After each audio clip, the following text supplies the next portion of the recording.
This is my elevator speech on the IEP. If you see me looking really cold, it's because my classroom is super cold, but I'm super thankful to be soaking up the last few days in my class since I'll be student teaching in the spring and passing this on to someone else. So just jumping right on into the IEP. First of all, what is it? Well, it's the Individualized Education Plan. So it is a written document that is legally binding, and it states the needs and goals that a student in the education system, not necessarily public school, needs in order to succeed. And it outlines what a free, appropriate public education looks like for that student, what they need to succeed, all that good stuff. So what does it do? Like I just said, it tells us what is appropriate. What does their free, appropriate public education look like? It is a year-long special education outline, and it tells us how they're going to make progress, what ways do we need to see them making progress, as well as their goals that they are trying to achieve, and these goals are measurable.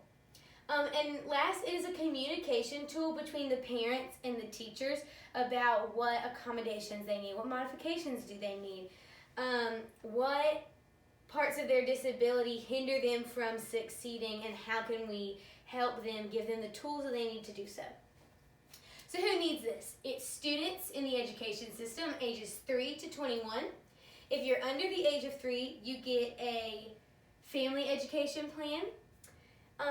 These students are classified with a disability under the IDEA, and they have to need these services. So who develops it? A committee.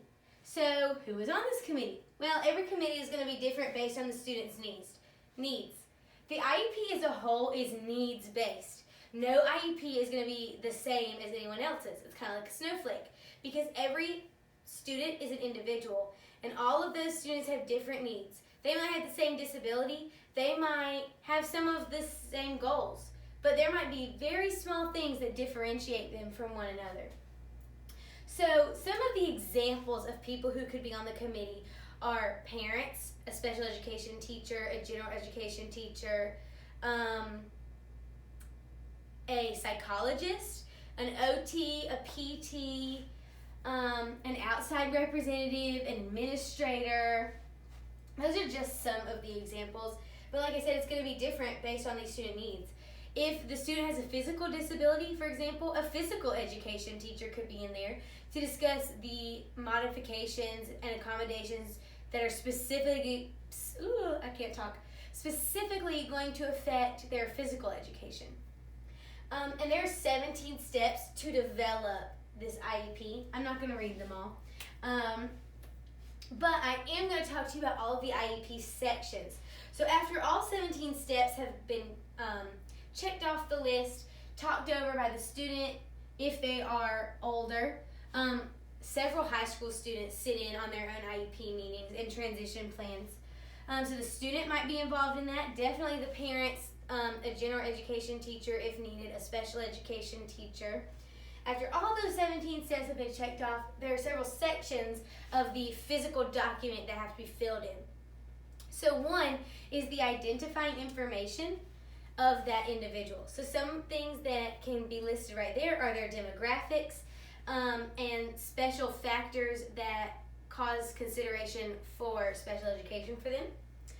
Another section would be the PLOP, which is present levels of performance. So that's where you're going to talk about their strengths, their weaknesses, what specific things hinder their education that relates back to their diagnosis under the IDEA.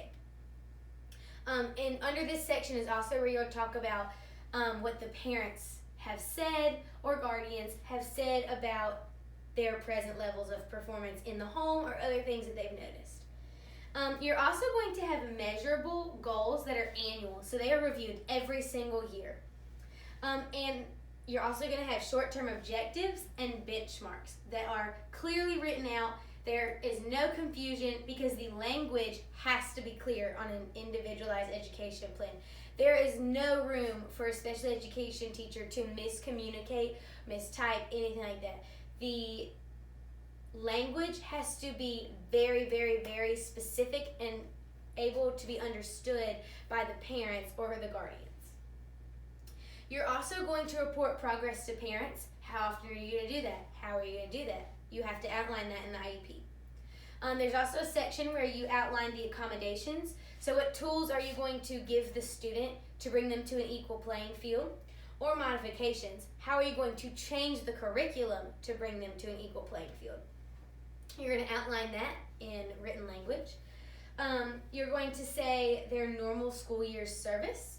You're going to describe in detail how they will participate in assessments, if it's going to be normal on the same level as the rest of the class, or is it going to be modified, or are they going to receive accommodations, that kind of thing. You're also going to specifically lay out what their least restrictive environment, or their LRE, is. How are they going to be least restricted and included in the general education curriculum, as well as specify if there's an extended school year or not. You also have to list out what is the best way to reach their parent or guardian, what is their name, all that good stuff. You have to specify when this IEP starts and then the year after that when it ends and will be reevaluated. And then you also have a place to put consideration of special factors such as behavior, VIPs, communication, are they ELL, do they need assistive technology, all that good stuff. And you also put their diagnosis on there for under that IDEA. So, behavior intervention plans. How do they come into play? How are they different? All that good stuff. So, the best way I saw put was when Dr. Martin wrote this out in our module. Not all FBAs lead to a BIP. So, not all functional behavioral analysis lead to a behavior intervention plan. So you can go into a classroom, you can observe a student, you can complete a full FBA. You can do the ABC, you can do everything, you can do a tally chart, and they might not need a behavior intervention plan. It might not lead to this. But if a child has a behavior intervention plan, where it tells you specifically how are you going to intervene and help this individual, what positive interventions are here, how is the student going to self-regulate? It lays all that out, just like an IEP. It has to be a written document. So if an individual has one of these, they have to have had an FBA. So you can't just have a behavior intervention plan. An FBA has to be conducted first to collect data before a behavior intervention plan is written or implemented. So that definitely goes into play into our IEP. An IEP is going to include all of this information so that it all works together as one cohesive unit that is working towards that student's best interest. And that is all I have for my elevator speech, but I can't wait to watch the rest of yours.